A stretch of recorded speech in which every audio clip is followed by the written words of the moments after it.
ಇಂಡಿಯಾದಲ್ಲಿ ಬರ್ತಾ ಬರ್ತಾ ಗಂಡ್ಮಕ್ಳ ಸಂಖ್ಯೆ ಕಡಿಮೆ ಆಗುತ್ತೆ ಅನ್ಸುತ್ತೆ.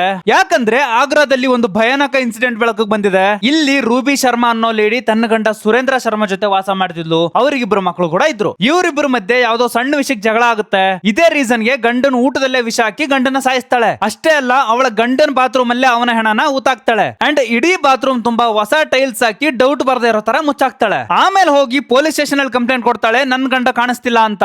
ಪೊಲೀಸ್ ಇನ್ವೆಸ್ಟಿಗೇಷನ್ ಅಲ್ಲಿ ರೂಬಿ ಶರ್ಮಾ ಮೇಲೆ ಫಸ್ಟ್ ಡೌಟ್ ಬರುತ್ತೆ. ಪೊಲೀಸರು 45 ದಿನ ಆದ್ಮೇಲೆ ಆ ಬಾತ್ರೂಮ್ ನ ಅಗದ್ ನೋಡಿದಾಗ ಗೊತ್ತಾಗುತ್ತೆ ಆ ಡೆಡ್ ಬಾಡಿ ಅವಳ ಗಂಡಂದೆ ಅಂತ. ಇಷ್ಟೆಲ್ಲ ಆದ್ಮೇಲೆ ಇನ್ನೇನಾಗುತ್ತೆ, ಇವಳನ್ನ ಅರೆಸ್ಟ್ ಮಾಡ್ತಾರೆ. ಈ ರೀಸೆಂಟ್ ಇನ್ಸಿಡೆಂಟ್ಸ್ ನೋಡ್ತಾ ಇದ್ರೆ ನಮ್ಮ ದೇಶದ ಮಹಿಳೆಯರಿಗೆ ಇಷ್ಟೆಲ್ಲ ಧೈರ್ಯ ಎಲ್ಲಿಂದ ಬರ್ತಾ ಇದೆ ಅಂತ ನಮ್ಗೆ ಗೊತ್ತಾಗ್ತಾ ಇಲ್ಲ. ಹೋದ ವಾರ ಸಿಯಾ ಗೋಯಲ್ ಕೇಸ್ ನೋಡಿದ್ವಲ್ಲ, ಆ ಸಿಯಾ ಗೋಯಲ್ ಇವತ್ತು ಮೀಡಿಯಾಗೆ ಮಿಡಲ್ ಫಿಂಗರ್ ತೋರ್ಸ್ಕೊಂಡು ಓಡಾಡ್ತಾಳೆ. ಅದರ ಅರ್ಥ ನಿಮ್ ಕೈಯಲ್ಲಿ ನನ್ನ ಏನು ಮಾಡಕ್ ಆಗಿಲ್ಲ ಅಂತ. ಇಂತವರ ಆಟಿಟ್ಯೂಡ್ ಬಗ್ಗೆ ನಿಮ್ಗೇನ್ ಅನ್ಸುತ್ತೆ ಅನ್ನೋದನ್ನ ಕಮೆಂಟ್ ಬಾಕ್ಸ್ ಅಲ್ಲಿ ತಿಳಿಸಿ. ಇವರಿಗೆ ಯಾವ ರೀತಿ ಶಿಕ್ಷೆ ತರಬೇಕು ಅನ್ನೋದನ್ನು ಮೆನ್ಷನ್ ಮಾಡಿ. ಈ ರೀಲ್ ಆದಷ್ಟು ಜನಕ್ಕೆ ಶೇರ್ ಮಾಡಿ. ಅಂಡ್ ಇದೇ ರೀತಿ ಹೆಚ್ಚಿನ ಕಂಟೆಂಟ್ ಗಾಗಿ ಫ್ಯಾಕ್ಟ್ ಬಜಾರ್ ಪೇಜ್ ನ ಫಾಲೋ ಮಾಡ್ಕೊಳ್ಳಿ.